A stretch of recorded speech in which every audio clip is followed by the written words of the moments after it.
Alright, y'all. Just finished the killer workout. I just did an amazing. I worked the punching bags.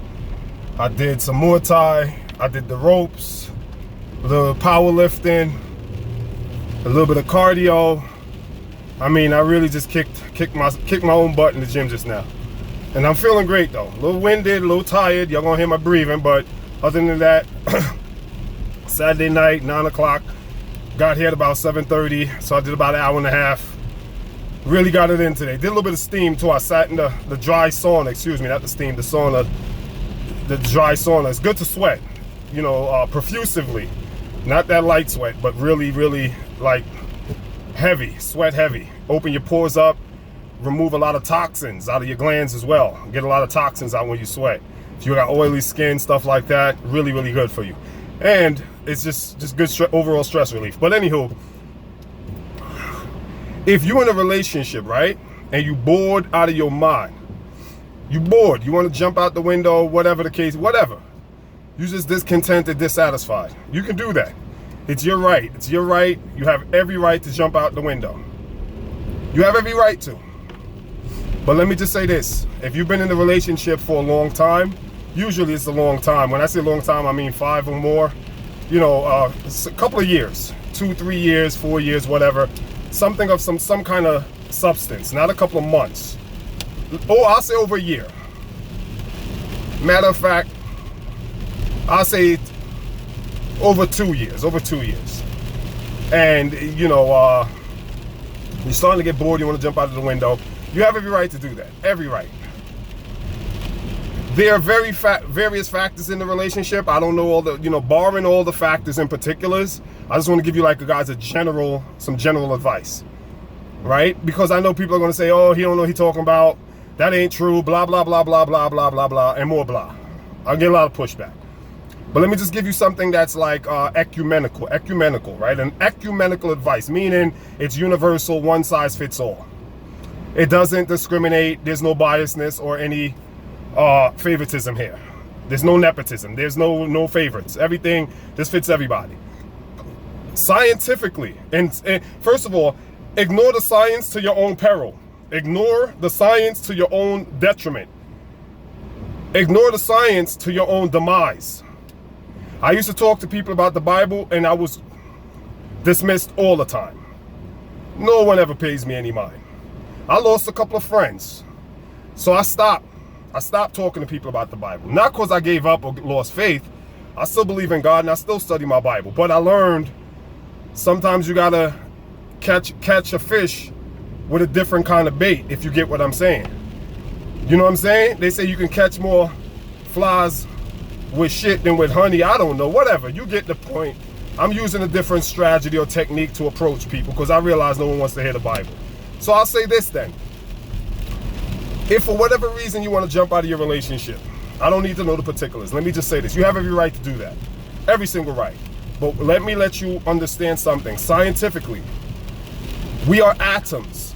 At our core, we are atoms. Atoms create everything. Atom form molecules, molecules form matter, matter form objects. In that order. When an atom, the reason why our skin wrinkle, it's a process called oxidation.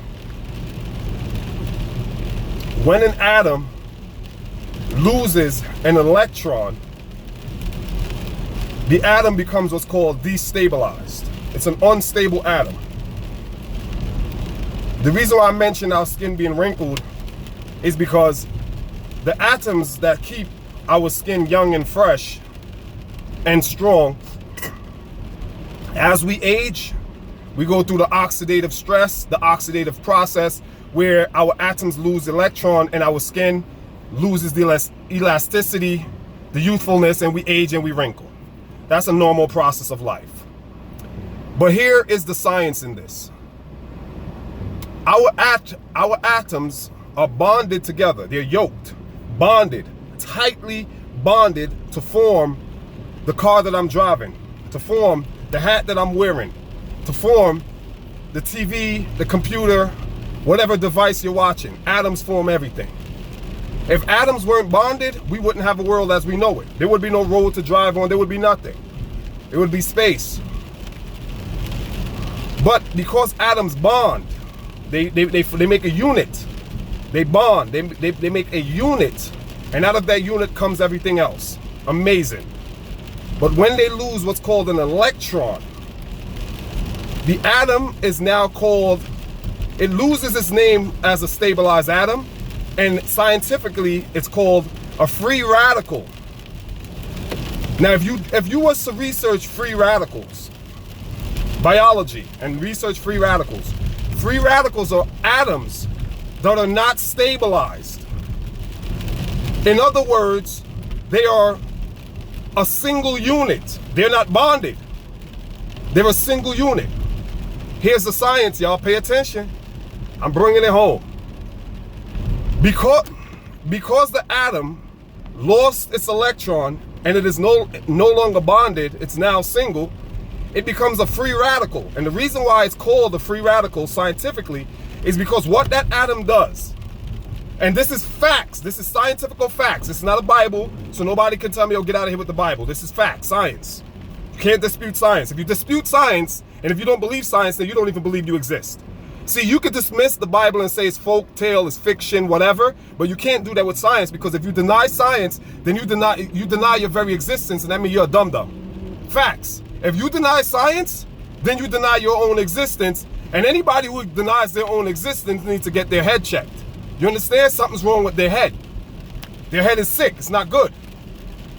The faculties, you know what I'm saying? The faculties ain't all together. So, back to the point. The atom that loses an electron is no longer stabilized. It's no longer bonded. It's now single. And because it is single, what it does, first of all, every atom's ultimate purpose, ultimate goal in life is to become bonded.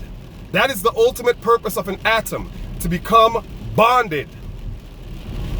The ultimate purpose of a baby is to grow. The ultimate purpose of the toddler when it comes out the mother's womb is to grow. If the baby does nothing else, it's going to naturally grow.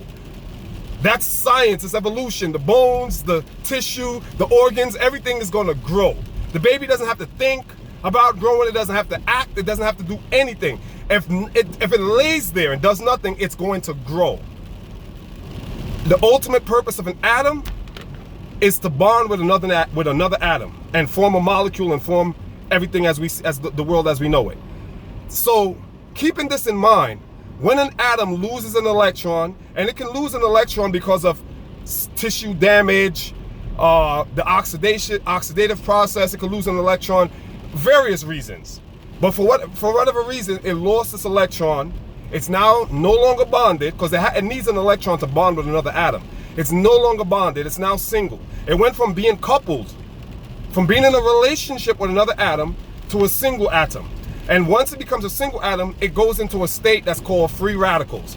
Free radicals because what the atom does now is it goes around to all the other neighboring atoms and tries to steal the electron from the other atoms that are stable. I'm gonna say this again real slow. I'm gonna say this real slow for y'all, because this is some real heavy science right here. And this is facts. When the atom loses an electron, it loses its companion. It's no longer bonded. It went from being paired to being in a relationship to being single, to being a one unit atom as opposed to a compound.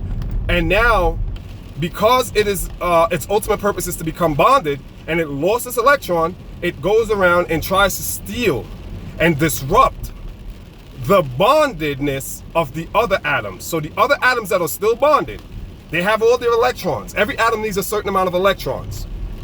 It goes and tries to steal the electron from another atom. And then when it does that, it becomes bonded. But the atom that it stole an electron from, it now goes and tries to steal an electron from another atom. And it cascades. It's called an oxidative process. Go research this, guys. And it cascades. And the atoms become more destabilized, and they seek to steal other electrons, and they become destabilized, and the cycle continues. And it's not that they're bad atoms. You know, it's really not. It's not like these atoms are bad atoms and they're trying to like just steal. No, they're just trying to regain or retain what their ultimate purpose is, which is the necessary electron so that they can bond. Because that's the ultimate purpose, to bond. To be an atom and not bond, it's to not be an atom. If you research atoms, their ultimate purpose is to bond. So they're not doing it because they're bad atoms or they're evil atoms. They're just doing it because they want to bond. But the downside to that is they destabilize their neighbors. So if their neighbor is in a happy relationship with its atom and it's in a stable position, they go and they mess that up. They mess that up. Biologically, that's what happens.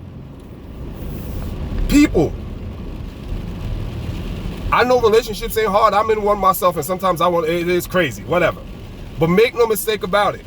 You have every right to leave. I'm not saying you should stay and suffer and be miserable and be unhappy. You have every right to leave. But understand this. When you're leaving for all the wrong reasons, right? Because there's reasons. Let's not fool ourselves. When you're leaving for all the wrong reasons, you unleash and unleash that law, that scientific law, and you go into that state of what's called a free radicalism. And when that energy, because it's an energy, when that energy starts to move you in this disruptive and destabilized way, just lay in your bed that you made.